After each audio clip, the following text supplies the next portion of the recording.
A Justiça foi avisada 6 vezes pela Secretaria Estadual de Administração Penitenciária do Rio de Janeiro sobre violações no uso da tornozeleira eletrônica por parte de Paulo Sérgio de Lima, que sequestrou um ônibus no Rio na terça-feira passada, mantendo 16 passageiros reféns e ferindo outras 2 pessoas. O homem, que cumpre pena até agosto de 2028 por roubo à mão armada, tinha conseguido a progressão de regime para o aberto em prisão domiciliar, mediante o monitoramento eletrônico em fevereiro de 2022. No entanto, foram detectadas 5 irregularidades no uso do equipamento. Já em outubro do mesmo ano, a tornozeleira descarregou e Paulo não voltou a ativar o dispositivo, ou seja, ele estava desde então sem o monitoramento determinado pela Justiça. Após o sequestro do ônibus, na terça, a Vara de Execuções Penais determinou a regressão de Paulo Sérgio para o semiaberto, porque ele cometeu falta grave ao descumprir as condições da prisão domiciliar, uma vez que violou o monitoramento eletrônico, sem apresentar justificativas, afirma um trecho do documento.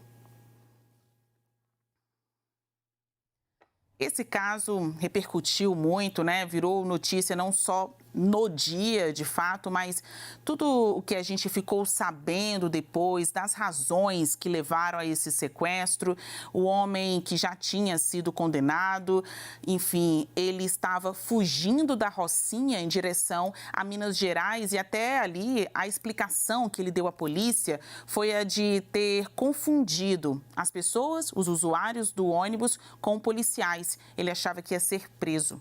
Cardoso, o sequestro do ônibus poderia ter sido evitado se o monitoramento fosse realmente feito? É evidente que sim, pelos fatos narrados pela imprensa, me parece claro. Quer dizer, a monitoração eletrônica é um procedimento que se coloca, é bom, ele evita situações, agora ele tem que funcionar, né?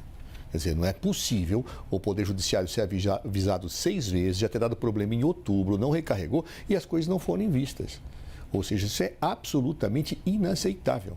Tem que se apurar com rigor. Quer dizer, em relação a regredir a pena, perfeito, decisão correta. Agora, tem que se apurar com rigor a conduta dos servidores envolvidos nesse episódio e até mesmo do senhor magistrado.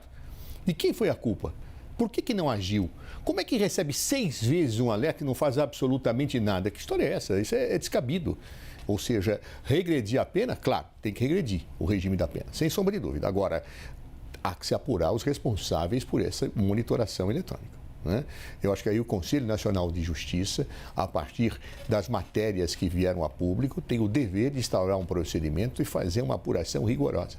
E seja quem for o culpado, inclusive o magistrado, tem que ser punido duramente, exemplarmente, porque o sistema que evita o aprisionamento, ou que pode evitar o aprisionamento excessivo que nós temos nas nossas prisões, é um sistema que não pode ser colocado em xeque como se fosse um sistema débil, porque não é. Ele funciona, mas basta que as pessoas cumpram com seus deveres. Então, portanto, me parece que isso tem que ser apurado rigorosamente e a lei tem que ser aplicada a quem possibilitou esse estado de coisas. Baronovski, o sequestro do ônibus poderia ter sido evitado? Certamente, Basília, esse é apenas um de mais casos polêmicos, dentre outras notícias desse ano, né? Um homem é preso 2 vezes em 10 horas e na segunda prisão vitima sua esposa. Um homem é preso 20 vezes esse ano e é solto em audiências de custódia. Nós temos um problema estrutural, não é o problema apenas da legislação, apenas do magistrado, nós temos um estado de coisas. Um estado de coisas que contribui para essa solução. Processualmente, a monitoração eletrônica é uma medida cautelar diversa da prisão, ou seja, ela foi imposta para se evitar a prisão preventiva. Está certo isso, não está errado à luz da nossa legislação, porque se deve evitar a prisão cautelar a todo custo. A formação da culpa, quer dizer, saber se é inocente ou se é culpado, ocorre apenas com trânsito em julgado. Durante o processo, vige a presunção de inocência, mas daí dizer que durante 6 violações não se regressaria à sua prisão preventiva é bastante excessivo. Mas não analisando especificamente esse caso, mesmo porque não há condições condições de se avaliar essa vara local, a maior parte das varas de execução do país, as delegacias sofrem de um congestionamento bastante elevado, poucos servidores, poucos magistrados, muitos processos. Hoje, a legislação penal ela tem muitos benefícios. Em um processo de conhecimento, você tem acordo de não persecução penal, suspensão condicional do processo, da pena, entre outros. Na execução, então, livramento condicional, progressão de regime, remissão pelo trabalho, remissão pelos estudos. Fica até difícil falar quantos benefícios há num processo de conhecimento e num processo de execução. Imagine, então, nas varas que acompanham isso, que muitas vezes não tem o número de servidores adequado para essa medida, acaba se ensejando situações da espécie. Não é um caso isolado, não vai ser o último caso, e aí fica o convite, a reflexão de melhor estruturar o Poder Judiciário, mais concursos, acelerar esse ENAM, Exame Nacional da Magistratura, a fim de que o Brasil consiga, a tempo adequado, cumprir a duração razoável do processo. Aqui me permitam incluir este assunto, o caso do sequestro do ônibus no Rio de Janeiro, no mapa de discussões sobre a segurança pública que a gente tem enfrentado nestes últimos tempos. Tem muita coisa sendo falada no Supremo Tribunal Federal, no Congresso Nacional, como revisão do benefício da saidinha, endurecimento de penas. É porque um assunto acaba levando a outro.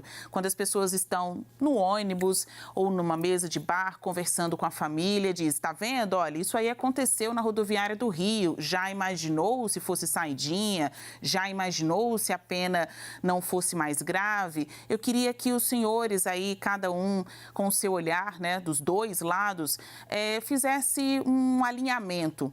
Uma coisa tem a ver com a outra ou a cabeça do brasileiro está ultimamente sendo impactada, sendo sobrecarregada com assuntos que dizem respeito à violência? É uma realidade ou está tendo um exagero da discussão?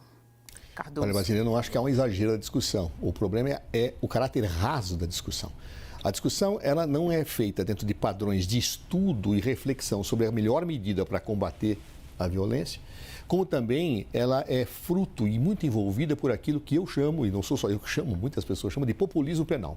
Ou seja, sem estudo nenhum, você toma uma medida para tentar resolver o problema, para parar a crítica e não resolver o problema. Ou seja, a meu ver, o problema da segurança pública no Brasil tem que ser enfrentado com coragem, mas vendo-se as causas. Uma das causas, eu insisto, é o aprisionamento no Brasil. As organizações criminosas cooptam pessoas dentro dos estabelecimentos penais e, a partir daí, alimentam o crime fora e a violência. Se eu não buscar equacionar a situação do aprisionamento, fazendo situações com eficiência, como monitoração eletrônica em situações de progressão de pena, ou ao invés da prisão preventiva, eu adotar, eu efetivamente não ataco um dos males principais, que é exatamente a ação das organizações criminosas que se valem dos presídios superlotados, abarrotados e ofensivos de direitos humanos. Há muitas outras. Há a questão da impunidade, há a questão outras de falta de políticas sociais em certas áreas sintonizadas com políticas preventivas de segurança pública.